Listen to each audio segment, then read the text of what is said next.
Un ours parmi les ours des montagnes rocheuses, Pete Ryan. Profession, sculpteur à la tronçonneuse. Pete est venu ici à Hope, au bord de la rivière Fraser, voilà une poignée d'années. L'Est du Canada, Québec, Ontario, n'était plus assez grand, plus assez désert, plus assez sauvage pour lui. À chacun son truc. Lui, les animaux sauvages, il les tient à la chaîne, les apprivoise à la tronçonneuse. Dans ce pays de bûcherons, où le bois est une matière première éternellement renouvelable, ils sont quelques-uns comme lui à faire naître de simples billes de bois, bêtes sauvages ou silhouettes humaines, rêves ou sortilèges. Mais Pete est reconnu comme un des meilleurs et même les animaux ne s'y trompent pas.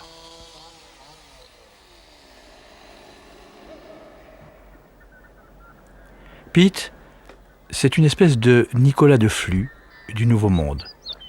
Mais un pèlerin qui se déplace en 4x4 et se shoot à l'air des sommets pour surprendre et croquer l'ours ou le cougar.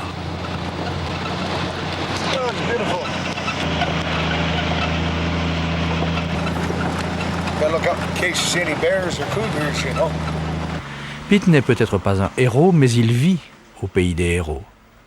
Car il fallait avoir la trempe de héros pour creuser, à la main ou presque, les tunnels qui transpercent ici les Rocheuses.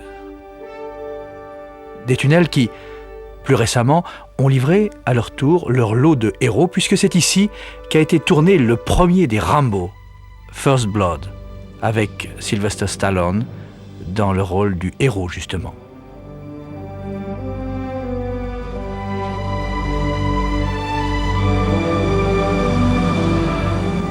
Les tunnels n'ont pas été les seuls à vivre à l'heure de Rambo, au rythme de Rambo. Le temps du tournage, la petite ville de Hope avait cessé d'être canadienne et pacifique pour devenir américaine et guerrière.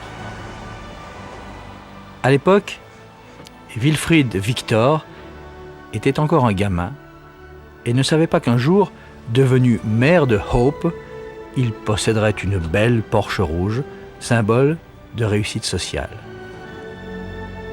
Aujourd'hui, le gamin se souvient.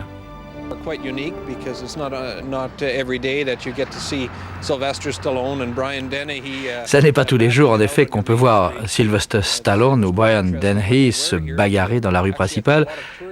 Quand ils étaient ici, tout était changé dans la ville pendant 3 mois.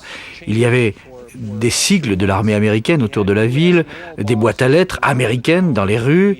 C'était pour le tournage, mais dans ce décor américain, grandeur nature, au beau milieu du Canada, les touristes ne savaient plus où ils se trouvaient réellement.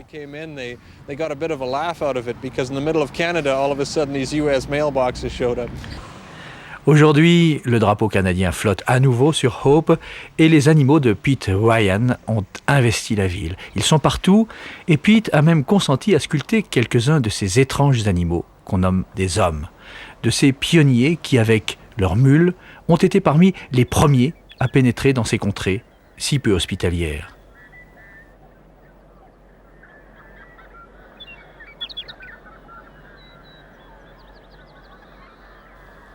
Car ici, du moins pour l'homme blanc descendant des chasseurs d'Indiens ou des constructeurs de chemins de fer, l'histoire est récente, 3 ou 4 générations tout au plus.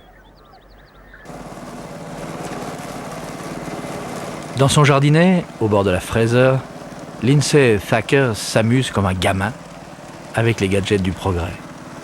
Mais quand il était gosse dans les années 1910, la vie était autrement difficile et autrement savoureuse. I remember the last steamboat. This was a paddle wheel steamer that came to Hope. La construction de la voie ferrée se terminait. Lindsay se souvient même du dernier bateau à vapeur qui apportait les dernières cargaisons de rails. Le premier et unique pont sur la rivière, dont la construction a duré plus de 2 ans, n'a été terminé qu'en 1915. Hope, en anglais, veut dire espoir. Et ici, le proverbe affirme qu'au nord de Hope, il n'y a pas d'espoir. C'est pourtant vers le nord que nous emmènera notre prochaine étape, à la recherche d'un passage convenable en direction du Pacifique, des pélicans et autres oiseaux de mer, chers à Pete Ryan, des saumons aussi, des saumons à foison, et des pêcheurs indiens.